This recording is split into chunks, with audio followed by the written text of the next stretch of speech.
میرا نام ہالی ہے، لڈوگ ہالی۔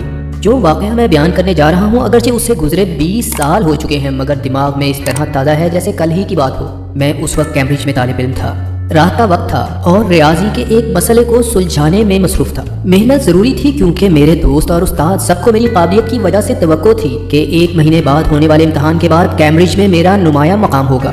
تھکن محسوس کی تو کتاب بند کر کے سگریٹ پینے کا سوچا۔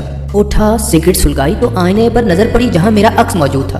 اپنے آپ کو دیکھنے میں اتنا مصروف ہو گیا کہ ماچس نے جب ہاتھ جلایا تو ہوش آیا۔ پھر خود سے مخاطب ہوا، شاید اچھے دماغ کی وجہ سے اچھی زندگی گزار سکوں، ظاہری شکل و صورت سے تو ایسا ممکن نہیں۔ آپ یہ الفاظ سن کر حیران ہوئے ہوں گے، مگر جنہوں نے مجھے دیکھا ہے ان کے لیے یہ حیران کرنے والے بالکل نہیں۔ 22 برس کی عمر میں تو ہر کوئی خوبصورت نظر آنے لگتا ہے، مگر میرے ساتھ ایسا بالکل نہیں ہوا۔ آج سے 25 سال پہلے بھی جتنا بدصورت تھا آج بھی کم و بیش ویسا ہی ہوں۔ میں کیسا عجیب و غریب تھا، چھوٹا قد، موٹا تازہ، پھٹی ہوئی آنکھیں، انتہائی لمبے بازو۔ مختصر یہ کہ قدرت نے مجھے بدصورتی کی مثال کے طور پر تخلیق کیا تھا۔ ہاں، طاقت مجھ میں بہت زیادہ تھی، جسمانی بھی اور دماغی بھی، مگر میرے ساتھیوں میں سے کسی میں اتنی ہمت نہ تھی کہ مجھ جیسے بدصورت انسان کے ساتھ گھومتا۔ لڑکیاں میری شکل دیکھنے کی روادار نہ تھیں۔ ابھی 1 ہفتے پہلے کی بات ہے، ایک نے سوچا اس کی آواز مجھ تک نہیں پہنچے گی تو بولی، اف کتنی بھیانک مخلوق ہے۔ مجھے دیکھ کر وہ ڈارون کے نظریے پر یقین کر چکی تھی کہ انسان کی ابتدا بندر تھی۔ ہاں، ایک عورت نے مجھ سے ہمدردی جتائی تو میں نے اپنی تمام محبتیں اس پر نچھاور کر دی، مگر پھر پتا چلا کہ وہ ہمدردی تو اس رقم کی وجہ سے تھی جو مجھے ملنے والی تھی۔ جیسے ہی پتا چلا کہ وہ اب میرے حصے میں نہیں آئے گی تو فوراً ہی مجھ سے محبت کرنی بند کر دی۔ بخدا میں نے اس سے بے حد منت سماجتی اسے ہر طرح منانے کی کوشش کی۔ در حقیقت مجھے اس سے محبت ہو چکی تھی، اور معلوم ہے اس نے مجھے کس قدر عقل مندانہ جواب دیا۔ میرا ہاتھ پکڑا اور آئینے کے سامنے لے گئی جہاں ہم دونوں کھڑے تھے۔ شاندار خوبصورتی اور بے حد بدصورتی، یقیناً میرے پاس کوئی جواب نہ تھا۔ ان حالات میں جب میں نے اپنے اکیلے پن کا احساس کیا تو قدرے اطمینان ہوا۔ نہ باپ، نہ ماں، نہ بھائی، نہ بہن۔ رات کے 12 بج رہے تھے، سردیوں کا موسم تھا کہ دروازے پر دستک ہوئی۔ اس وقت میرا موڈ نہ تھا کہ دروازہ کھولوں۔ سوچا کالج میں بلکہ دنیا میں میرا صرف ایک دوست ہے، وہی نہ آیا ہو۔ پھر باہر سے کھانسی کی آواز سے میں سمجھ گیا کہ وہی ہے۔ جلدی سے دروازہ کھولا۔ ایک لمبا، خوبصورت مگر بیمار اور کمزور آدمی لوہے کے صندوق کے ساتھ اندر داخل ہوا۔ میز پر صندوق رکھا اور شدید طریقے سے کھانسنے لگا۔ دراصل اسے ٹی بی کی شدید بیماری تھی۔ میری کچھ خاطر مدارت کے بعد اس کی حالت بہتر ہوئی تو اس نے شکوہ کیا کہ سردی میں باہر زیادہ دیر ٹھہرنے کی وجہ سے حالت زیادہ خراب ہوئی۔ میں نے کہا کہ اتنی رات گئے وہ آئے گا یہ میں کبھی نہ سوچ سکتا تھا۔ وہ بولا، یہ میری مجبوری تھی کیونکہ آج کے بعد تم سے ملاقات نہ ہو سکے گی۔ بے وقوفی کی باتیں نہ کرو، میں ڈاکٹر لے کر آتا ہوں۔ نہ اس کی ضرورت نہیں، میں نے تو خود میڈیسن کی تعلیم لی ہے۔ مجھے معلوم ہے میرا علاج اب ممکن نہیں۔ نہ جانے 1 سال میں کیسے زندہ رہ گیا، یہ بھی معجزہ ہے۔ آج میری باتیں غور سے سنو، پھر یہ موقع نہ ملے گا۔ ہم 2 سال سے دوست ہیں، تم میرے بارے میں کیا جانتے ہو؟ میں بولا، تم امیر ہو، شادی شدہ ہو، بیوی فوت ہو چکی ہے اور میرے اکیلے اور بہترین دوست ہو۔ کیا جانتے ہو کہ میرا ایک بیٹا بھی ہے؟ نہیں، یہ معلوم نہیں تھا۔ ہے، ایک بیٹا ہے میرا 5 سال کا۔ جب وہ پیدا ہوا تو اس کی ماں مر گئی، اسی لیے میں ہمیشہ اس سے دور رہا، مگر اب میں اسے تمہاری سرپرستی میں دے رہا ہوں۔ میں تمہارے بیٹے کا سرپرست؟ ہاں، 2 سالوں سے تمہیں جانچ رہا تھا۔ مجھے معلوم تھا کہ میرا وقت قریب ہے اور میں نے فیصلہ کر لیا تھا کہ مرنے کے بعد تم ہی وہ شخص ہو سکتے ہو جو اس کی دیکھ بھال کر سکتا ہے۔ اور اس نے لوہے کے صندوق پر ہاتھ رکھا۔ تم مضبوط انسان ہو اور یقیناً میرے بیٹے کے بہترین سرپرست ثابت ہوں گے۔ تم شاید ہنسو، مگر جلد ہی اس بات کا یقین آ جائے گا کہ میرا بیٹا واحد جانشین ہے دنیا کے بہت قدیم خاندان کا۔ اتنا قدیم خاندان کے 66 نسلوں پہلے کا شجرہ نسب ایک مصری پادری آئسس سے جا ملتا ہے۔ وہ کیلیکریٹس کہلاتا تھا۔ قدیم موری ہیروڈوٹس نے جو تاریخ قلم بند کی ہے اس میں اس کا تذکرہ موجود ہے۔ یہ بات ہے 339 قبل مسیح کی، مگر پھر یہ کیلیکریٹس ایک شہزادی کے ساتھ وہاں سے فرار ہو گیا۔ وہ شہزادی اس سے محبت کرنے لگی تھی۔ سمندری سفر مشکل تھا، طوفان میں جہاز تباہ ہوا، تمام لوگ ماں سوائے ان 2 محبت کرنے والوں کے ڈوب گئے، مگر سمندر کی لہروں نے انہیں ایک افریقی ملک جہاں سب وحشی کالے لوگ تھے مگر حاکم ایک حسین سفید عورت کے ملک میں پہنچا دیا۔ اس جادوگرنی حسین ملکہ کے ہاتھوں کیلیکریٹس مارا گیا۔ وجہ کیا تھی یہ تمہیں اس صندوق میں بند کاغذات سے معلوم ہو جائے گا، مگر اس کی بیوی اپنے چھوٹے بچے کے ساتھ وہاں سے فرار ہونے میں کامیاب ہو گئی۔ بچے کا نام ٹائسسٹنیس رکھا جس کا مطلب تھا شدید بدلہ لینے والا۔ ایتھنز یونان میں 500 سال یہ خاندان رہا، پھر روم چلا گیا۔ فرانس، برطانیہ، یونان میں خاندان چلتا رہا، مگر 2 باتیں ہمیشہ اس خاندان کے ساتھ رہیں۔ اسے ہمیشہ عزت اور دولت حاصل رہی اور ہمیشہ یہ افریقیوں کی حسین ملکہ سے انتقام لینے کا سوچتا رہا۔ اپنے آباء و اجداد کی تفصیل، شجرہ نسب، ابتدا سے لے کر اپنے دادا جو نہایت امیر تاجر تھے، 1821 میں دنیا سے رخصت ہوئے، مجھے معلوم ہے۔ میرے والد کو تمام جائیداد ملی جو 10 سال پہلے چل بسے، اور تمام جائیداد میرے حصے میں آئی۔ میں نے ملکہ سے انتقام کی خاطر تلاش کا سفر شروع کیا مگر ناکام رہا۔ واپسی میں ایتھنز میں اپنی پیاری اور خوبصورت بیوی سے ملاقات ہوئی۔ 1 سال بعد بچے کی پیدائش کے وقت وہ مجھ سے جدا ہو گئی۔ میرے پاس وقت کم ہے ہالی، ایک دن تمہیں سب باتیں معلوم ہو جائیں گی کہ میں نے کیوں عربی سیکھنے کی کوشش کی۔ میں اپنے انتقام کو جاری رکھنا چاہتا تھا جس کے لیے مجھے مشرقی زبانوں پر عبور حاصل کرنا ضروری تھا، مگر شاید زندگی مجھے موقع دینا نہیں چاہتی۔ وہ کھانستا پھر بات شروع کر دیتا۔ میرا بیٹا لیو ہے، جب وہ چھوٹا سا تھا اس وقت آخری مرتبہ اسے دیکھا، مگر سنا ہے کہ وہ ذہین اور خوبصورت ہے۔ یہ خط لو، میں نے اس میں اس کی تعلیم وغیرہ کے لیے ہدایات لکھ دی ہیں۔ وعدہ کرو تم اس کی دیکھ بھال اور تعلیم و تربیت کرو گے 25 سال کی عمر تک، مگر اسے اسکول نہ بھیجو گے۔ 25ویں سالگرہ پر یہ چابی جو اس صندوق کی ہے اس کے حوالے کر دو گے، اس وقت تمہاری ذمہ داری ختم ہو جائے گی۔ اب اس کی مرضی کہ وہ چاہے تو اس مہم پر جائے، تم چاہو تو اس کا ساتھ دو یا نہ دو۔ ہاں، تمہارے اخراجات کے لیے ایک بڑی رقم تمہارے نام کر دی گئی ہے، خرچے کی اب تمہیں کوئی فکر نہیں کرنی چاہیے۔ میں بولا، اگر میں پہلے مر گیا تو پھر عدالت بچے کی دیکھ بھال کے انتظامات کرے گی۔ ہالی، عنقریب تم یونیورسٹی میں جگہ بنا لو گے، میری دولت بھی اب تمہاری ہے۔ تمہیں علم کا شوق ہے، علم کو اپنی زندگی کا ساتھی بناؤ اور لیو کو اپنا بیٹا۔ دنیا تمہیں تکلیفیں ہی دے گی تو علم اور لیو میں راہ تلاش کرو۔ خدا کی قسم کھاؤ کہ لیو سے اپنے بیٹے کی طرح محبت کرو گے اور میری ہدایات کے مطابق اسے تعلیم دو گے۔ میں مر جاؤں گا مگر در حقیقت ہماری ایک دن ملاقات ضرور ہوگی۔ موت تو ایک تبدیلی کا نام ہے۔ اسے شدید کھانسی کا دورہ پڑا۔ میری وصیت بھی اس صندوق میں ہے۔ ہالی، مجھے علم ہے تم ایماندار انسان ہو، لیکن دیکھو مجھے کبھی دھوکہ نہ دینا۔ میں حیران پریشان کھڑا تھا کہ کیا جواب دوں۔ اس نے موم بتی اٹھائی اور آئینے میں اپنے اس چہرے کو دیکھا جو کبھی خوبصورت ہوگا مگر اب کمزوری ہی کمزوری تھی۔ وہ بولا، چند گھنٹے بعد میں مر جاؤں گا، کھیل کا خاتمہ ہوگا۔ یہ زندگی بھی کیا زندگی ہے، صرف محبت کی حالت میں زندگی خوبصورت ہے، ورنہ کہاں اس قابل کے جیا جائے۔ میری تو گزر گئی جیسے تیسے، مگر لیو میں شاید ہمت اور یقین ہو اور وہ بہتر طریقے سے یہ گزارے۔ اس نے خدا حافظ کہا، گلے ملا، ماتھا چوما اور جانے والا ہی تھا کہ میں نے روکا۔ ونسی، اگر تم واقعی شدید بیماری محسوس کر رہے ہو تو بہتر ہے کہ یہاں رکو، میں ڈاکٹر کو بلاتا ہوں۔ نہیں، مجھے علم ہے کہ میں زندہ نہیں رہوں گا اور اکیلے میں مرنا چاہتا ہوں۔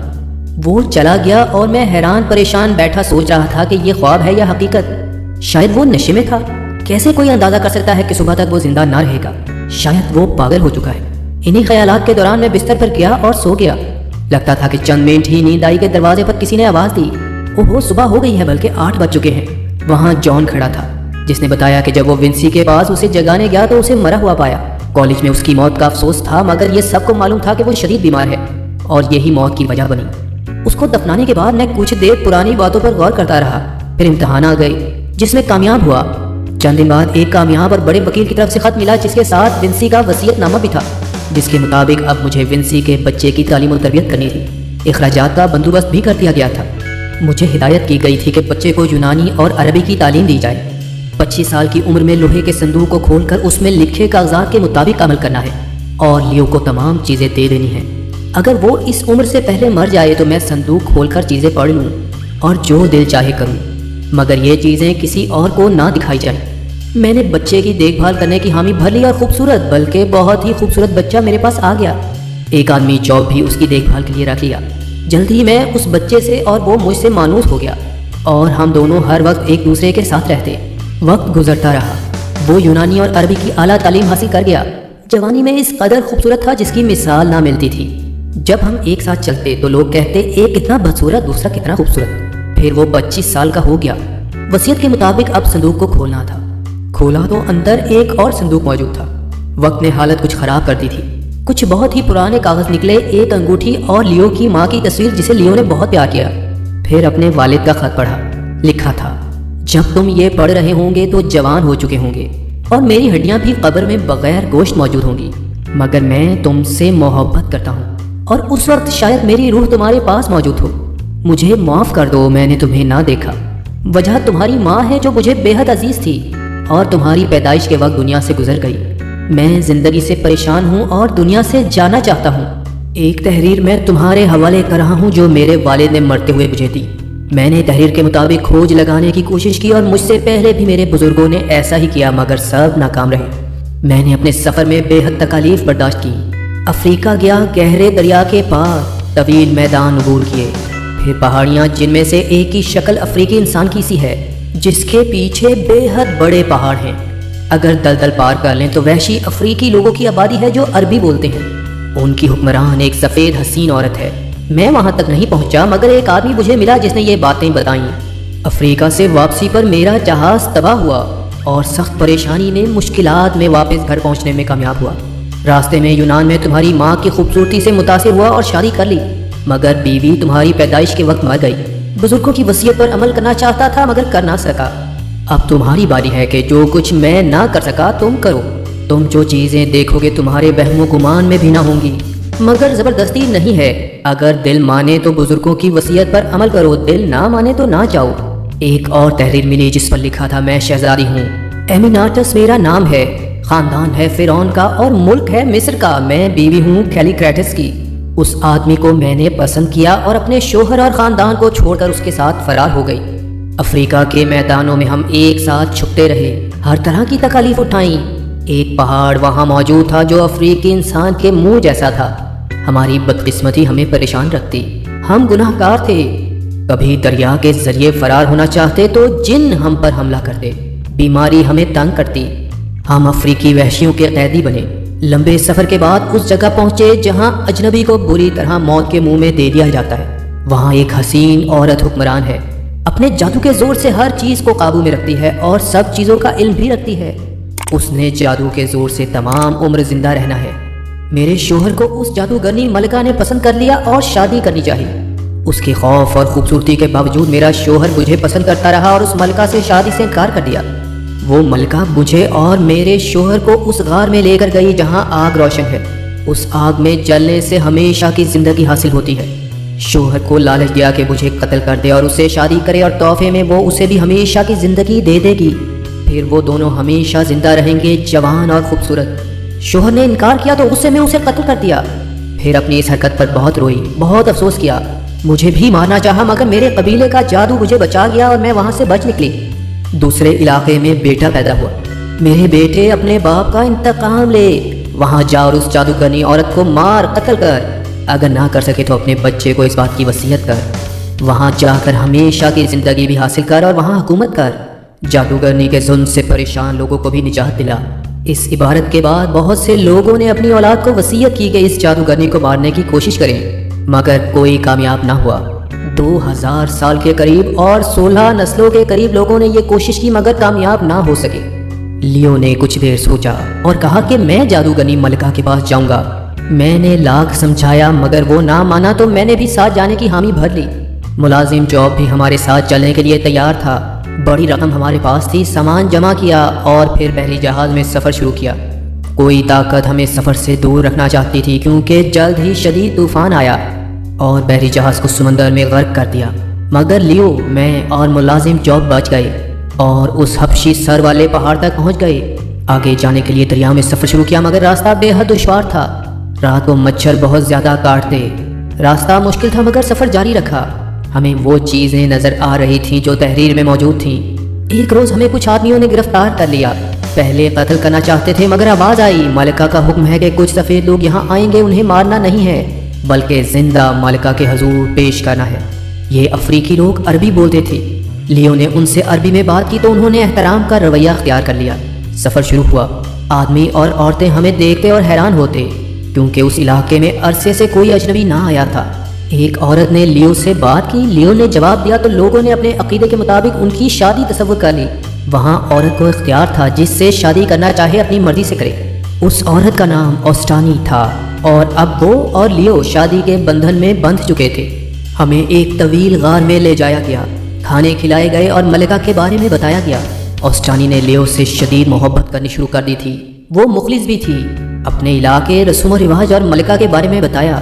ملکہ تھوڑی دور اس جگہ رہتی تھی جہاں آبادی نہ تھی، لوگوں سے بہت کم ملتی، کسی نے اس کی شکل نہ دیکھی تھی کیونکہ اپنے آپ کو پردے میں رکھتی، مگر سب کو معلوم تھا کہ وہ ایسی حسین عورت ہے کہ دنیا میں دوسری ایسی حسین عورت موجود نہ ہوگی۔ وہ نہ جانے کب سے ہے اور ہمیشہ زندہ رہے گی۔ اس کے ملازم گونگے بہرے ہیں، نہ سن سکتے ہیں نہ ہی بول سکتے ہیں، اس لیے اس کے بارے میں کچھ نہیں بتا سکتے۔